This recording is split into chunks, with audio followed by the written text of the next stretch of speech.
சொன்னார்கள் ஸல்லல்லாஹு அலைஹி வஸல்லம் அவர்கள், யூதர்களுடன் ஒரு யுத்தம் நடைபெறும். அதை இரண்டு விதமாக சொன்னார்கள். யூதர்களுடன் நடைபெறுகின்ற யுத்தம், அந்த யுத்தம் நடைபெறுமாக இருந்தால் நீங்கள் மறுமையை எதிர்பாருங்கள் என்றார்கள் ரசூலுல்லாஹி ஸல்லல்லாஹு அலைஹி வஸல்லம்.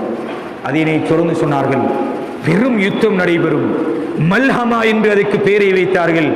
அதே சர்வதேசத்திலே உலகத்திலே பெரும் யுத்தமாக கணக்கெடுக்கப்படும். அப்படியான யுத்தம் நடைபெற்றால் நீங்கள் மறுமையை எதிர்பாருங்கள் என்றார்கள் ரசூலுல்லாஹி ஸல்லல்லாஹு அலைஹி வஸல்லம். பைத்துல் முகத்தஸ் வெற்றி கொள்ளப்படுமாக இருந்தால் மறுமையை எதிர்பாருங்கள் என்றார்கள் ரசூலுல்லாஹி ஸல்லல்லாஹு அலைஹி வஸல்லம். இனியமான பெரியவர்களே, சகோதரர்களே, காபத்துல்லா இடிபாடுகளுக்கு ஆளாகுமாக இருந்தால், காபத்துல்லா சேதமாக்கப்படுமாக இருந்தால் நீங்கள் மறுமையை எதிர்பாருங்கள் என்றார்கள் ரசூலுல்லாஹி ஸல்லல்லாஹு அலைஹி வஸல்லம் அவர்கள். இப்போது உங்களுக்கு தெரியும், பலஸ்தீனிலே இஸ்ரவேல் என்கின்ற அந்த நாட்டுக்கும் பலஸ்தீனர்களுக்கும் பாரிய யுத்தம் நடைபெற்றுக் கொண்டிருக்கிறது. இதற்கு முஸ்லிம்கள் என்ன செய்ய வேண்டும், ஏன் நாங்கள் இதனை ஒரு விடயமாக எடுத்துக்கொள்ள வேண்டும் என்பது தொடர்பாக இந்த ஹுத்துபாவிலே கூறுவது இந்த சந்தர்ப்பத்திலே பொருத்தமாக இருக்கும் என்று கருதுகின்றேன்.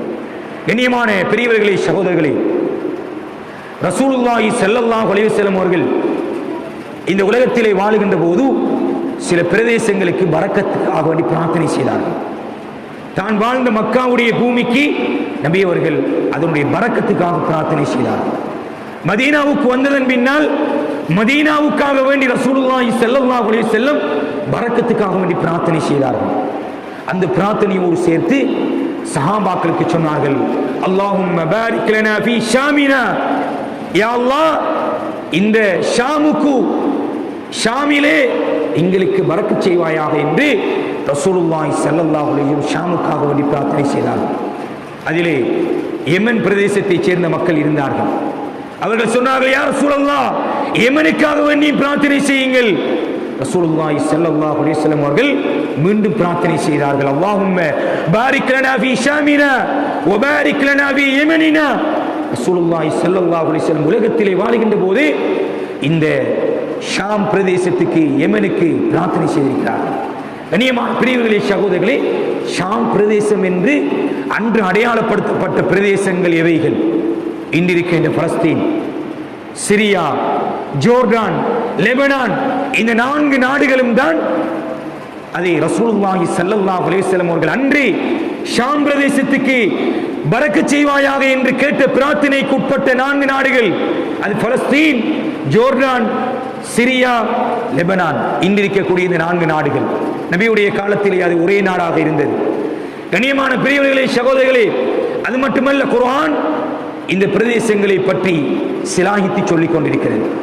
குர்ஆன் சொல்கிறது, அல் அக்ஸல்லதி பாரக்னா ஹவுலஹு, அந்த பிரதேசத்தை நாங்கள் பரக்கத்து நிறைந்த, செழிப்பு நிறைந்த, அருள் நிறைந்த ஒரு பிரதேசமாக நாங்கள் ஆக்கியிருக்கிறோம்.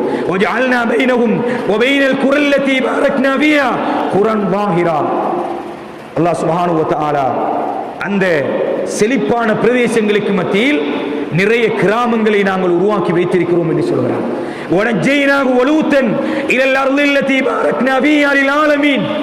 நாங்கள் லூத் அலைஹிஸ்ஸலாம் அவர்களையும் அவர்களுடைய சமூகத்தையும் பரக்கத் செய்த அந்த பூமிக்கு நாங்கள் அனுப்பி வைத்தோம் என்று குர்ஆன் சொல்லுவோம். எனவே குர்ஆன் நெடுகிலும் அந்த ஷாம் பிரதேசம் ஒரு பரக்கத் நிறைந்த, அல்லாஹ்வுடைய அருள் நிறைந்த ஒரு சிறந்த பூமியாக அது அடையாளப்படுத்தப்பட்டிருக்கிறது. முஸ்லிம்கள் அதை நம்ப வேண்டும், அதனை ஈமான் கொள்ள வேண்டும் என்பதை ரசூலுல்லாஹி ஸல்லல்லாஹு அலைஹி வஸல்லம் அவர்கள் இந்த சமூகத்துக்கு சொல்லி வைத்தார்கள். கண்ணியமான பெரியவர்களே, சகோதரர்களே, இந்த பிரதேசங்கள் ரசூலுல்லாஹி ஸல்லல்லாஹு அலைஹி வஸல்லம் காலத்திலே முஸ்லிம்களுடைய ஆட்சிக்கு உட்படுத்தப்பட்டிருக்கவில்லை. கந்தக் யுத்தத்தின் போது ரசூலுல்லாஹி ஸல்லல்லாஹு அலைஹி வஸல்லம் குழி தோண்டுகின்ற போது ஒரு பாறை குறுக்கிட்டது. அந்த பாறையை உடைக்க முடியாமல் போனது. அந்த பாறையை உடைப்பதற்காக நபி அவர்கள் அதனை உடைக்கின்ற போது சொன்னார்கள், ஷாம் பிரதேசம் வெற்றி அடைந்து விட்டது, அந்த பிரதேசத்தில் இருக்கின்ற வெண்ணிற கோபுரங்கள் முஸ்லிம்களுடைய கைவசம் வந்துவிட்டது என்கின்ற அந்த பிரார்த்தனையை ரசூலுல்லாஹி ஸல்லல்லாஹு அலைஹி வஸல்லம் அவர்கள் கந்தக் யுத்தத்தின் போது ஹிஜ்ரி 4ஆம் ஆண்டு அந்த சஹாபாக்களுக்கு சொல்லி வைத்தார்கள். நபியுடைய மௌத்துக்கு பின்னால் ஹிஜ்ரி 15ஆம் ஆண்டு உமர் இப்னு கத்தாப் ரலியல்லாஹு அன்ஹு அவருடைய தலைமையிலே அந்த பைத்துல் முகத்தஸ் அந்த ஷாம் பிரதேசம் கைப்பற்றப்பட்டது. கண்ணியமான பெரியவர்களே, சகோதரர்களே, இந்த பிரதேசம் இவ்வளவு முக்கியத்துவம் பெறுகிறது. ஏன் முஸ்லிம்கள் இதனை கவனம் செலுத்த வேண்டும்? கண்ணியமான பெரியவர்களே, சகோதரர்களே, ஒரு முஸ்லிம் இந்த உலகத்திலே தனது மார்க்க கடமையை நிறைவேற்றுவதற்காக, தனது இபாதத்துடைய ஒரு நோக்கத்திற்காக, ஒரு அல்லாஹ்வுக்காக வேண்டி பிரயாணம் செய்வதாக இருந்தால் 3 இடங்களுக்கு தான் செல்ல முடியும். ஒன்று காபத்துல்லாஹ், இரண்டாவது மஸ்ஜிதுன் நபவி, மூன்றாவது மஸ்ஜிதுல் அக்ஸா என்கின்ற இந்த பூமி. இந்த பள்ளிவாயலுக்குத்தான் ஒரு முஸ்லிம் இபாதத்துடைய ஒரு வணக்கத்துடைய அல்லாஹ்வுக்காக வேண்டி என்கின்ற நோக்கத்திலே செல்ல முடியும் என்பதை ரசூலுல்லாஹி ஸல்லல்லாஹு அலைஹி வஸல்லம் அடையாளப்படுத்தினார்கள். ரசூலுல்லாஹி ஸல்லல்லாஹு அலைஹி வஸல்லம் அவர்களை அல்லாஹ் சுப்ஹானஹு வ தஆலா விண்ணுலக பயணத்தை மேற்கொள்வதற்காக வேண்டி புனிதமான ஹரம் ஷரீஃபிலே இருந்து நேரடியாக நபி அவர்களை உயர்த்தி இருக்கலாம். புனிதமான இடம், உலகத்திலே முதலாவது கட்டப்பட்ட பள்ளிவாயில், அதை காபத்துல்லாஹ், அங்கே இருந்து உயர்த்தப்பட்டிருக்கலாம். ஆனால் அல்லாஹ் சுப்ஹானஹு வ தஆலா அவர்களை அங்கிருந்து மஸ்ஜிதுல் அக்ஸாவுக்கு இராவழி பயணம் மேற்கொள்ள வைத்து அங்கே இருந்துதான் ரசூலுல்லாஹி ஸல்லல்லாஹு அலைஹி வஸல்லம் அவர்களை விண்ணுலக பயணத்துக்கு அல்லாஹ் உயர்த்தினான். ஏனைய இடங்களில் தொழுவதை விட மஸ்ஜிதுல் அக்ஸாவில் தொழுவது அதை 500 மடங்கு நன்மையை தரக்கூடியதாக இருக்கிறது என்பதை ரசூலுல்லாஹி ஸல்லல்லாஹு அலைஹி வஸல்லம் சொன்னார்கள். உலகத்திலே 2வது கட்டப்பட்ட பள்ளிவாயில். சஹாபி கேட்டார், உலகத்திலே முதலாவது கட்டப்பட்ட பள்ளிவாயில் எது? சொன்னார்கள் ஸல்லல்லாஹு அலைஹி வஸல்லம், இந்த காபத்துல்லாஹ், ஆதம் அலைஹிஸ்ஸலாம் அவர்கள் கட்டினார்கள்.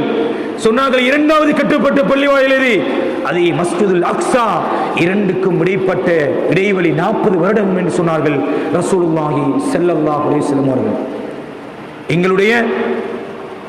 எங்களுடைய பிரதான கடமையான தொழுகையை நிறைவேற்றுவதற்கு அல்லாஹ் சுப்ஹானஹு வ தஆலா முதலாவது தெரிவு செய்த கிப்லா மஸ்ஜிதுல் அக்ஸா. எனவே முஸ்லிம்களுடைய உயிர் நாடியாக இருக்கின்ற, முஸ்லிம்களுடைய பெருமதியான நினைவு சின்னங்களாக இருக்கின்ற பள்ளி வாயில்களிலேயே மிகவும் சிறந்த 3 பள்ளி வாயில்களில் 3வது இடத்தை வகிக்கின்ற பள்ளி வாயில் மஸ்ஜிதுல் அக்ஸா. அது அமைந்திருக்கின்ற இடம்தான் பலஸ்தீன். கண்ணியமான பெரியவர்களை, சகோதரர், எனவே எங்களுடைய உள்ளத்திலே எப்படி காபத்துல்லாவுடைய அந்த பள்ளி வாயிலை, அந்த காபாவை இடிப்பதற்காக, சேதப்படுத்துவதற்காக யாராவது வந்தால் அதனை நாங்கள் பொறுத்துக் கொண்டிருப்போமா? அதனை எங்களால் தாங்கிக் கொண்டிருக்க முடியுமா? முடியாது சகோதரர்களே. அதுபோலதான் இந்த மஸ்ஜிதுல் அக்ஸா என்பது முஸ்லிம்களுடைய உயிராக இருக்க வேண்டும், முஸ்லிம்களுடைய நினைவு சின்னமாக இருக்க வேண்டும். அது எங்களுடைய பள்ளிவாயல் என்கின்ற உணர்வு ஒவ்வொரு முஸ்லிமுக்கும் இருக்க வேண்டும். இப்போது ஏன் இஸ்ரவேலர்கள் இதனை கைப்பற்ற வேண்டும் என்று முனைப்போடு இருக்கிறார்கள்? இதனுடைய வரலாற்று பின்னணியை நாங்கள் அறிந்திருக்க வேண்டும். இப்ராஹிம் அலைஹிஸ்ஸலாம் அவர்களுக்கு 2 பிள்ளைகள். ஹாஜரா அலைஹிஸ்ஸலாம் அவர்கள் மூலமாக அல்லாஹ் சுப்ஹானஹு வ தஆலா இஸ்மாயில் அலைஹிஸ்ஸலாம் அவர்களை கொடுத்தார். இந்த இஸ்மாயில் அலைஹிஸ்ஸலாம் அவர்களுடைய பரம்பரையிலே எந்த ஒரு நபிமார்களும் கிடையாது. அதிலே வந்தவர்கள் தான் எங்களுடைய தலைவர் முஹம்மது முஸ்தபா ரசூலுல்லாஹி ஸல்லல்லாஹு அலைஹி வஸல்லம் அவர்கள். அடுத்த புதல்வனாக அதே இஸ்மாயில் அலைஹிஸ்ஸலாம் அவர்களை இப்ராஹிம் அலைஹிஸ்ஸலாம் அவர்களுக்கு புதல்வனாக கொடுத்தார். இந்த இஸ்மாயில் அலைஹிஸ்ஸலாம் அவர்களில் இருந்துதான் உலகத்திலே நிறைய நபிமார்கள், ரசூல்மார்கள் வெளியாக இருக்கிறார்கள் என்பதை ரசூலுல்லாஹி ஸல்லல்லாஹு அலைஹி வஸல்லம் அவர்களும் குர்ஆனும் எங்களுக்கு சொல்லிக் கொண்டிருக்கிறது. இந்த இஸ்மாயில் அலைஹிஸ்ஸலாம் ஒன்று, இரண்டாவது இஸ்ஹாக் அலைஹிஸ்ஸலாம். இந்த இஸ்ஹாக் அலைஹிஸ்ஸலாம் அவர்கள் மூலமாகத்தான் உலகத்திலே நிறைய நபிமார்கள் வெளியாகி, இஸ்மாயில் அலைஹிஸ்ஸலாம் அவர்கள் மூலமாக நபியவர்கள் மட்டும்தான். இஸ்ஹாக் அலைஹிஸ்ஸலாம் அவர்களுக்கு அல்லாஹ் சுப்ஹானஹு வ தஆலா யாக்கூப் என்ற ஒரு நபியை கொடுத்தான், ஒரு புதல்வரை கொடுத்தான். அவர்கள்தான் ஒரு நபியாக, ஒரு தூதுவராக அல்லாஹ் சுப்ஹானஹு வ தஆலா இந்த உலகத்துக்கு அனுப்பினார். இந்த யாக்கூப் அலைஹிஸ்ஸலாம் அவர்களுக்கு 12 குழந்தைகள். அதை சூரத்து யூசுப் மிக அழகாக எங்களுக்கு சொல்லிக் கொண்டிருக்கிறது. இந்த யாக்கூப் அலைஹிஸ்ஸலாமுடைய 12 பிள்ளைகளில் இருந்துதான் இன்று நாங்கள் சொல்கின்ற யூதர்கள் என்கின்ற பரம்பரை உருவாகியது என்பது வரலாற்று ஆசிரியர் எங்களுக்கு சொல்கிறார்கள். இன்னும் ஒரு வரலாற்றை சொல்கிறார்கள். அந்த 12 குழந்தைகளிலே யூதா என்கின்ற ஒரு பிள்ளை இருந்தது. அதனுடைய பரம்பரை தான் இந்த யூதர்கள் என்கின்ற வரலாற்றையும் வரலாற்று ஆசிரியர் எங்களுக்கு சொல்லிக் கொண்டிருக்கிறார். கண்ணியமான பிரிவுகளை சகோதரர்களே, இந்த 12 குழந்தைகளில் யூசுப் அலைஹிஸ்ஸலாம் அவர்களும் ஒரு குழந்தை. இவர்களுடைய பிறப்பிடம் எது என்று வரலாற்றிலே பார்க்கும்போது, இவர்கள் வாழ்ந்து இவர்களுடைய ஆட்சிக்கு உட்படுத்தப்பட்ட இடம் அது ஈஜிப்டாக இருக்கிறது, மிஸ்ராக இருக்கிறது, எகிப்தாக இருக்கிறது. அந்த பூமி தான் அவர்களுடைய பூர்வீக பூமியாக இருக்கிறது. யூதர்கள், இஸ்ரவேலர்கள் என்று நாங்கள் இன்று சொல்லுகின்றவர்கள், அவர்களுடைய பூர்வீக பூமி எகிப்து, மிஸ்ரு. அங்குதான் யூசுப் அலைஹிஸ்ஸலாம் தன்னுடைய ஆட்சியை நிறுவினார். அங்கேதான் அவர்களுடைய பரம்பரையிலே வந்த மூசா அலைஹிஸ்ஸலாம் அவர்களும் நபியாக அனுப்பப்பட்டார்கள். அங்கே இருந்து ஃபிரௌனுடைய ஆட்சிக்கு அந்த கொடுங்கோலிலே தன்னை உட்படுத்திக் கொள்ள முடியாத நிலை வந்த போது அல்லாஹ் சுப்ஹானஹு வ தஆலா பலஸ்தீன் என்கின்ற பூமிக்கு அவர்களை செல்லுமாறு கட்டளையிட்டார். இந்த யூதர்களை அழைத்துக் கொண்டு மூசா அலைஹிஸ்ஸலாம் அவர்கள் அந்த பலஸ்தீன் பூமிக்கு செல்கிறார்கள். கண்ணியமான பெரியவர்களே, சகோதரர்களே, அங்கு சென்றதன் பின்னால் அல்லாஹ் சுப்ஹானஹு வ தஆலா ஒரு கட்டளை பிறப்பிக்கிறார். அந்த பூமி ஒரு கொடுங்கோல் ஆட்சியினால் ஆட்சி செய்யப்பட்டுக் கொண்டிருக்கிறது. மஸ்ஜிதுல் அக்ஸா அமைந்திருக்கின்ற அந்த பூமி கொடுங்கோல் ஆட்சியிலே ஆட்சி செய்யப்பட்டுக் கொண்டிருக்கிறது. எனவே அந்த சந்தர்ப்பத்தில் தான் மூசா அலைஹிஸ்ஸலாம் அவர்களுக்கு கட்டளையிடுகிறான் அல்லாஹ் சுப்ஹானஹு வ தஆலா, உங்களுடைய இந்த யூதர்களை அழைத்துக் கொண்டு சென்று அந்த ஆட்சியை கைப்பற்றி ஒரு நல்ல ஒரு ஆட்சியை நீங்கள் செய்யுங்கள். அந்த நேரத்தில் இருந்த அந்த யூதர்கள், இஸ்ரவேலர்கள் அதற்கு மறுப்பு தெரிவிக்கிறார். எங்களுக்கு முடியாது, சண்டையிட முடியாது, போர் செய்ய முடியாது என்று ஒதுங்கி விலகி ரசூலுல்லாஹி ஸல்லல்லாஹு அலைஹி வஸல்லம் சொன்னார்கள், 40 வருடங்கள் இடமில்லாமல், இருப்பிடம் இல்லாமல், வதிவிடம் இல்லாமல் இந்த உலகத்திலே அலைமோதி திரிந்தார்கள் அந்த சமூகம் என்று ரசூலுல்லாஹி ஸல்லல்லாஹு அலைஹி வஸல்லம் அவர்கள் ஒரு வரலாற்றை சொல்கிறார்கள். கண்ணியமான பெரியவர்களே, சகோதரிகளே, இப்போது இந்த யூதர்கள் 1948ஆம் ஆண்டு வரும் வரைக்கும் இந்த உலகத்தில் அவர்களுக்கு ஒரு நாடு கிடையாது, அவர்கள் வாழ்வதற்கான ஒரு பிரதேசம் கிடையாது. பல நாடுகளிலே கொஞ்சம் கொஞ்சமாக சிறுக சிறுக குழுக்களாக இருந்தார்கள். 1800 சொச்சங்களிலே இறுதி கால பகுதிகளிலே சியோனிச அந்த அமைப்புகளினால் இந்த உலகத்திலே யூதர்களுக்கு ஒரு நாடு உருவாக்கப்படும் வேண்டும் என்கின்ற அமைப்பிலே அவர்கள் தெரிவு செய்த இடம்தான் இந்த பலஸ்தீனுடைய பூமியாக இருக்கிறது. 1948ஆம் ஆண்டு இந்த யூதர்களை பலஸ்தீனிலே அகதிகளாக குடியேற்றினார்.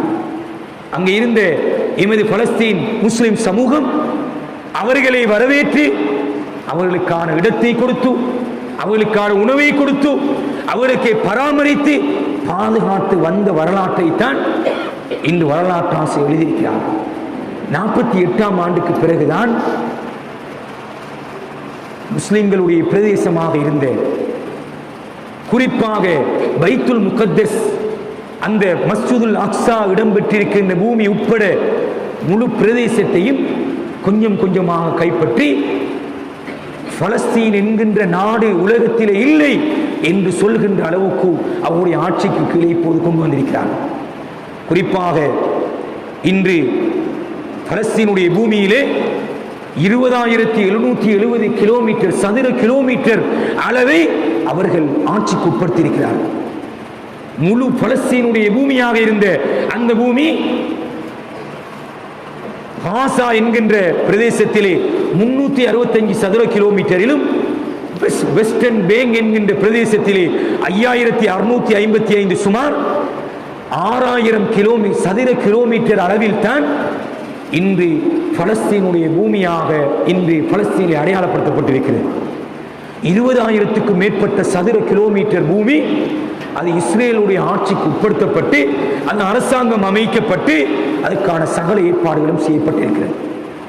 மஸ்ஜிதுல் அக்ஸா முஸ்லிம்களுக்கும் இல்லாமல் அது அவர்களுடைய கைவசம் இப்போது இருக்கிறது.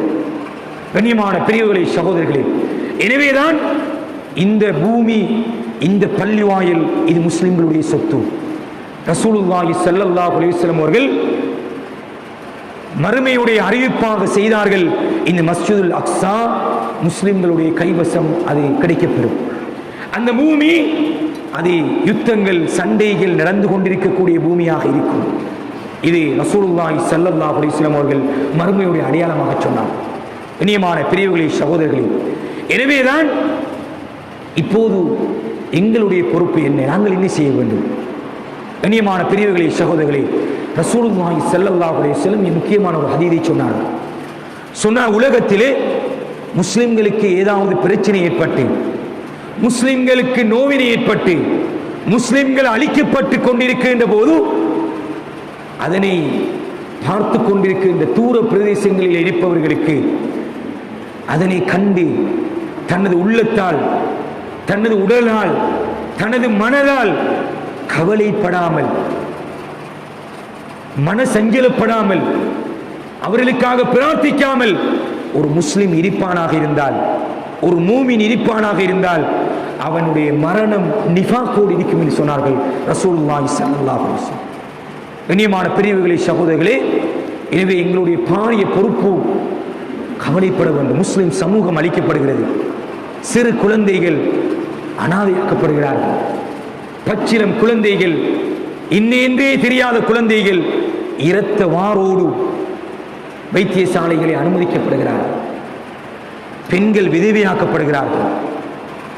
நிறைய முஸ்லிம் ஆண் சகோதரர்கள் அங்கே இரத்த காயங்களோடு ஷஹீதாக்கப்பட்டிருக்கிறார்கள். கண்ணியமான பெரியவர்களே, சகோதரர்களே, எனவே இந்த நேரத்தில் 2 விடயங்களை நாங்கள் ஞாபகப்படுத்திக் கொள்ள வேண்டும். ஒன்று, எங்களை மறுமையை நெருங்கிக் கொண்டிருக்கிறது.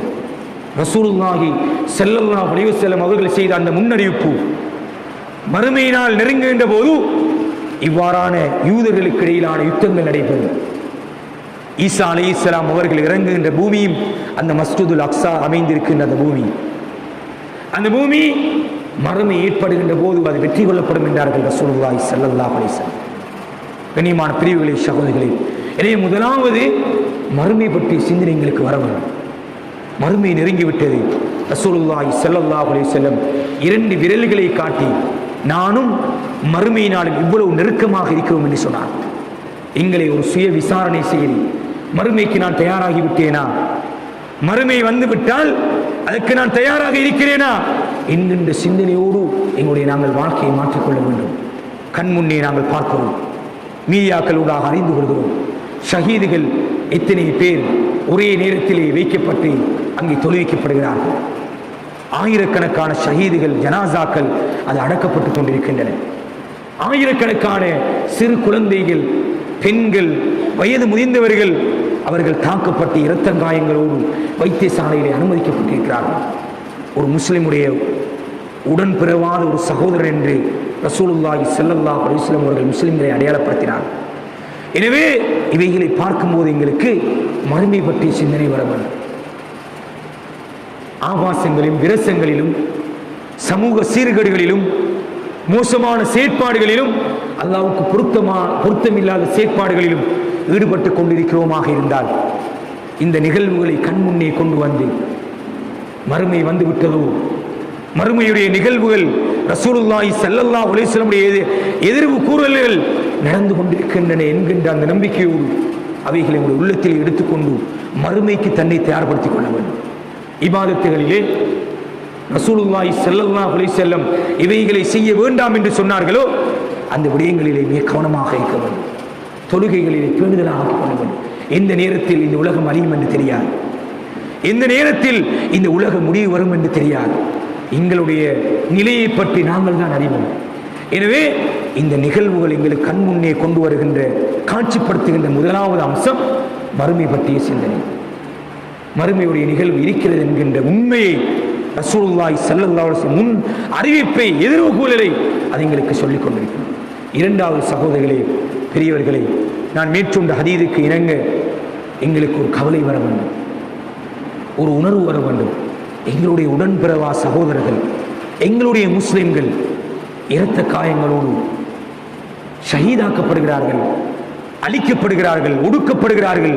அவருடைய பொருளாதாரங்கள் எல்லாம், வரிவனங்கள் எல்லாம் அது சேதமாக்கப்பட்டிருக்கின்ற ஒரு கவலை ஒரு உள்ளத்திலே வர வேண்டும். இல்லாத போது நாங்கள் நிஃபாக்கோடு மௌத்தாகுவோம் என்பதை ரசூலுல்லாஹி ஸல்லல்லாஹு அலைஹி வஸல்லம் சொன்னார். அவளுக்காக வேண்டி நாங்கள் செய்ய வேண்டிய கடமை, அவர்களுக்காக ஒரு பிரார்த்தனைகள் ஈடுபட வேண்டும். தஹஜ்ஜுடைய தொழுகைகளில் இப்போது அகில இலங்கை ஜம்மியத்துல் உலமா சகல பள்ளி வாயில்களுக்கும் அறிவித்தல் விடுத்திருக்கிறது. குனூத்து நாசிலா என்கின்ற ஒவ்வொரு தொழுகைக்கு பின்னாலும் அவளுக்காக வேண்டி பிரார்த்தனை செய்யுங்கள். நாங்கள் தனியாக எங்களுடைய தொழுகைகளிலே எங்களுக்கு யார் என்று தெரியாமல் இருக்கலாம், ஆனால் அந்த உணர்வு எங்களுக்கு வர வேண்டும். அது முஸ்லிம் கலிமா சொன்ன ஒரே காரணத்திற்காக, லா இலாஹ இல்லல்லாஹ் முஹம்மதுர் ரசூலுல்லாஹ் என்ற அந்த கலிமாவை சொன்ன ஒரே ஒரு காரணத்திற்காக அழிக்கப்படுகிறார்கள், ஒடுக்கப்படுகிறார்கள், சேதமாக்கப்படுகிறார்கள். முஸ்லிம்களுடைய பூமி, முஸ்லிம்களுடைய இடம், முஸ்லிம்களுடைய பூர்வீகம், அது அந்த பூமி சேதமாக்கப்பட்டிருக்கிறது, ஆக்கிரமிப்புக்கு உட்படுத்தப்பட்டிருக்கிறது. எனவே இந்த பூமிகள் விடுவிக்கப்பட வேண்டும், அவருடைய கால்களை பலப்படுத்த வேண்டும் என்கின்ற பிரார்த்தனைகளை நாங்கள் கட்டாயம் செய்ய வேண்டும். தொழுகைகளிலே செய்ய வேண்டும். அதிகமான நோன்புகளை நோட்டு ரசூலுல்லாஹி ஸல்லல்லாஹு அலைஹி வஸல்லம் அவர்கள் சுன்னத்தான நோன்புகளை எங்களுக்கு கற்றுத்தந்தார். திங்கள், வியாழன், பிறை 13, 14, 15 இந்த தினங்களிலே நோன்பு நோக்குமாறு சொன்னார்கள்.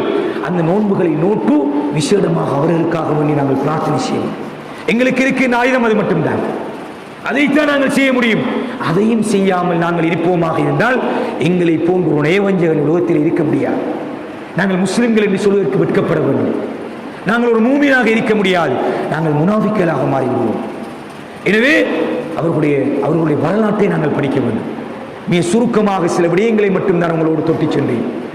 அவர்களுடைய பூர்வீகம் என்ன, ஏன் இந்த பைத்துல் முகத்தஸை அவர்கள் பிடிக்க வேண்டும் என்று விரும்புகிறார்கள்? அவர்கள் சொல்கிறார்கள், இது எங்களுடைய பூமி.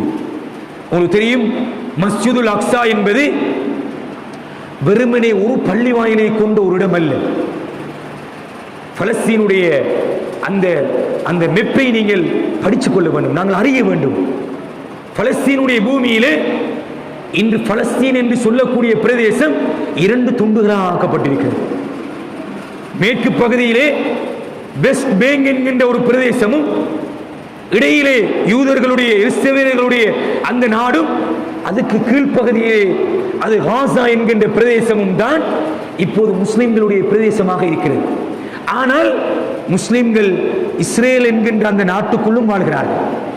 அதே நேரம் இஸ்ரவேலர்கள் முஸ்லிம்களுடைய குடியிருக்கின்ற இடங்களிலும் வாழ்கிறார்கள். எல்லோருமாக சேர்ந்து வாழ்கிறார்கள். ஆனால் இஸ்ரவேலர்கள் தங்களுடைய ஆக்கிரமிப்பு கீழே அந்த நாடை பிடித்து இப்போது 2 துண்டுகளாக, மேற்பகுதியிலே வெஸ்ட் பேங்க் என்கின்ற ஒரு பகுதியிலும், கீழே காசா என்கின்ற பகுதியிலும் தான் முஸ்லிம்கள் தன்னுடைய பலஸ்தீனுடைய பிரதேசமாக அடையாளப்படுத்தி வாழ்ந்து கொண்டிருக்கிறார்கள். கண்ணியமான பெரியவர்களே, சகோதரர்களே, பைத்துல் முகத்தஸ் அது இடம்பெற்று அது இருக்கின்ற இடம் அது குதுஸ் என்கின்ற பிரதேசம். குதுஸ் என்கின்ற பிரதேசத்தில் தான் பைத்துல் முகத்தஸ் இருக்கிறது. பைத்துல் முகத்தஸ் என்பது அது நீண்ட பெரிய ஒரு வளாகம். அந்த வளாகத்துக்குள்ளே 17 கதவுகள் இருக்கின்றன. சில அறிவிப்புகளிலே 15 கதவுகள் இருக்கின்றன. 5 கதவுகள் மூடப்பட்டு விட்டன, இஸ்ராயலர்களுடைய கைவசம் இருக்கிறது. 10 கதவுகளிலே ஒரு கதவு, அந்த கதவுடைய கீ அது இஸ்ரவேலர்களுடைய கைவசம் இருக்கிறது. ஏனைய பகுதிகளில் முஸ்லிம்களும் செல்லலாம், இஸ்ரவேலர்களும் செல்லலாம் என்கின்ற ஒரு நிலைதான் இன்னும் மஸ்ஜிதுல் அக்ஸாவுக்குள்ளே இருக்கிறது. அதிலும் குறிப்பாக மஸ்ஜிதுல் அக்ஸா ஆதம் அலைஹிஸ்ஸலாம் அவர்கள் தொடக்கம் சுலைமான் அலைஹிஸ்ஸலாம் அவர்கள் வரைக்கும் கட்டிய வரலாற்றை குர்ஆன் எங்களுக்கு சொல்லிக் கொண்டிருக்கிறது. அவர்கள் கட்டிய பள்ளி வாயில்கள் இன்று கிடையாது. இஸ்லாமிய ஆட்சியுடைய காலகட்டத்தில், உஸ்மானியர்களுடைய ஆட்சி காலகட்டத்தில் தான் இந்த பள்ளி வாயில்கள் கட்டப்பட்டு புனர் நிர்மாணம் செய்யப்பட்டு அந்த மஸ்ஜிதுல் அக்ஸாவுடைய வளாகத்துக்குள்ளே ஒரு 6-7 பள்ளி வாயில்கள் இருக்கின்றன. மஸ்ஜிதுல் நிசா என்ற ஒரு பள்ளி வாயில் இருக்கிறது, மஸ்ஜிதுல் கிபலி என்ற ஒரு பள்ளி வாயில் இருக்கிறது, குப்பத்து சஹ்ரா என்கின்ற டோம் ஆஃப் த ராக் என்கின்ற ஒரு பள்ளி வாயில் இருக்கிறது. நிறைய மதரசாக்கள் இருக்கின்றன, நீர் ஊற்றுக்கள் இருக்கின்றன, மரங்கள், செடிகள் என்று ஒரு நீண்ட நெடிய வளாகத்தை கொண்டதுதான் இந்த பைத்துல் முகத்தஸ், அந்த மஸ்ஜிதுல் அக்ஸா என்கின்ற அந்த வளாகம். கண்ணியமான பிரிவுகளை சகோதரிகளே, அங்கு யூதர்கள் என்ன செய்கிறார்கள் என்றால், மஸ்ஜிதுல் கிபலி என்று முன்னால் ஒரு பள்ளிவாயில் இருக்கிறது. அந்த பள்ளிவாயில் இது எங்களுடைய சொத்து, இது சுலைமான் அலைஹிஸ்ஸலாம் அவர்கள் கட்டிய, சுலைமான் அலைஹிஸ்ஸலாம் என்பவர்கள் அவர்களுடைய ஒரு நபியாக, ஒரு தூதராக பார்க்கிறார்கள். எனவே இது எங்களுடைய சொத்து என்பதற்காக அந்த பள்ளிவாயிலை சுற்றி இடித்து தரைமட்டமாக ஆக்கிவிட்டு அவர்கள் ஒரு பள்ளிவாயிலை நிர்மாணிக்க வேண்டும் என்பதுதான் அவருடைய திட்டம். ஆனால் 1948ஆம் ஆண்டு ஐக்கிய நாடுகள் சபையிலே கொடுக்கப்பட்ட தீர்மானத்திலே அந்த பைத்துல் முகத்தஸ் அவர்களுக்கு வழங்கப்படவில்லை. அவர்களுக்கு ஒரு நாடு இருக்க வேண்டும் என்ற தீர்மானம் இருக்கிறதே தவிர பைத்துல் முகத்தஸ் அவர்களுக்கு வழங்கப்பட வேண்டும் என்கின்ற தீர்மானம் கிடையாது. எனவேதான் முஸ்லிம்களுடைய அந்த போவதையோ வருவதையோ தொழுவதையோ அவர்களால் தடுக்க முடியவில்லை. முஸ்லிம்கள் போகலாம், வரலாம், தொழலாம். ஆனால் இஸ்ரேலுடைய பிரதேசத்தில் தான் அந்த மஸ்ஜிதுல் அக்ஸா இருக்கிறது. கண்ணியமான பெரியவர்களே, சகோதரர்களே, இப்போது இந்த இஸ்ரவேலர்கள் என்ன செய்திருக்கிறார்கள் என்றால், அந்த மஸ்ஜிதுல் கிபலி என்கின்ற முன்னால் இருக்கின்ற அந்த பள்ளிவாயிலை சுற்றி நாங்கள் சுலைமான் அலைஹிஸ்ஸலாமுடைய பள்ளிவாயில் கட்டப்பட்ட பள்ளிவாயிலுடைய எச்சங்கள் சொச்சங்கள் இருக்கிறதா என்பதை ஆராய வேண்டும் என்ற பெயரிலே 20க்கும் மேற்பட்ட சுரங்கங்களை தோண்டியிருக்கிறார்கள். அவர்களுடைய நோக்கம் அந்த பள்ளிவாயிலை அப்படியே தரைமட்டமாக ஆக்கிவிட்டு அவர்களுக்கான ஒரு பள்ளிவாயிலை கட்ட வேண்டும். கண்ணியமான பிரிவுகளை சகோதரர்கள், இதுதான் அவர்கள் இந்த நாட்டை, பலஸ்தீனை கைப்பற்றி இஸ்ரவேல் என்கின்ற நாட்டை உருவாக்கி அந்த பைத்துல் முகத்தஸ் என்கின்ற அந்த பள்ளியை தன்னுடைய கைவசம் எடுத்துக்கொள்ள வேண்டும் என்கின்ற நோக்கத்தில் தான் இவ்வளவு போராட்டங்களும் இவ்வளவு சண்டைகளும் நடைபெற்றுக் கொண்டிருக்கின்றன. கண்ணியமான பிரிவுகளை சகோதரர்களே, எனவேதான் நாங்கள் எப்படி காபத்துல்லாவை கண்ணியப்படுத்துகிறோமோ, எப்படி மஸ்ஜிதுன் நபவியை கண்ணியப்படுத்துகிறோமோ, அதே உணர்வு இது எங்களுடைய பள்ளிவாயில், இது எங்களுடைய கிபிலா, முதலாவது கிபிலா, இது நாங்கள் தொழுவதற்கான இடம் என்கின்ற உணர்வு ஒவ்வொரு முஸ்லிமுக்கும், உலகத்திலே இந்த பகுதியிலே வாழ்கின்ற ஒவ்வொரு முஸ்லிமுக்கும் இருக்க வேண்டும் என்பதை இஸ்லாம் எங்களுக்கு சொல்லிக் கொண்டிருக்கிறது. எனவே கண்ணியமான பெரியவர்களே, சகோதரிகளே, எனவே இந்த இடம்பெற்றுக் கொண்டிருக்கின்ற இந்த இருப்பிடம் தொடர்பான இந்த போராட்டத்திலே முஸ்லிம்களுக்கு அல்லாஹ் சுப்ஹானஹு வ தஆலா வெற்றியை கொடுக்க வேண்டும் என்கின்ற பிரார்த்தனையோடு அங்கே மரணிப்பவர்கள், ஷஹீதாக்கப்படுபவர்கள், அங்கே நோய்வாய்ப்பட்டிருப்பவர்கள், சேதமாக்கப்பட்டிருப்பவர்களுக்காக வேண்டி நாங்கள் பிரார்த்தனைகள் ஈடுபட வேண்டும். எனவே அல்லாஹ் சுப்ஹானஹு வ தஆலா இந்த இப்போது ஏற்பட்டிருக்கின்ற இந்த சூழலை மாற்றி அந்த முஸ்லிம்களுக்கு அவருடைய பலத்தை இந்த உலகத்தில் நிரூபிக்கக்கூடிய ஒரு ஆற்றல்களையும் சக்திகளையும் வழங்குவானாக. யா அல்லாஹ் எங்களுடைய பாவங்களை மன்னிப்பாயாக. யா அல்லாஹ் நாங்கள் அறிந்தும் அறியாமலும் தெரிந்தும் தெரியாமல் செய்த அனைத்து பாவங்களை மன்னிப்பாயாக. யா அல்லாஹ் எங்களுடைய உடன்பிறவா சகோதரர்கள் அங்கே அழிந்து கொண்டிருக்கிறார்கள் யா அல்லாஹ், ஷஹீதாக்கப்பட்டு கொண்டிருக்கிறார்கள் யா அல்லாஹ், அவருடைய கால்களை பலப்படுத்துவாயாக. அவருடைய இருப்பிடத்தை அவர்களுக்கு மீட்டிக் கொடுக்கக்கூடிய தௌஃபீக்கையும் நசீபையும் நீ கொடுத்து வருவாயாக. உன்னுடைய கலிமா லா இலாஹ இல்லல்லாஹ் முஹம்மதுர் ரசூலுல்லாஹ் அது ஓங்க வேண்டும் என்பதற்காக வேண்டி போராடுகிறார்கள் யா அல்லாஹ்.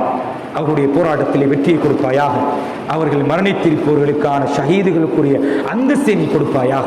அவருடைய வயோதிபர்களை பாதுகாப்பாயாக, இளம் குழந்தைகளை பாதுகாப்பாயாக. இரத்த வாரோடு நோய்வாய்ப்பட்டிருக்கின்ற, சிகிச்சைக்கு இடமில்லாமல் இருக்கின்றவர்களுக்கெல்லாம் நீ உடல் ஆரோக்கியத்தை கொடுப்பாயாக. யா அல்லாஹ் அவர்களை பற்றிய கவலையை எங்களுடைய உள்ளத்திலே தருவாயாக.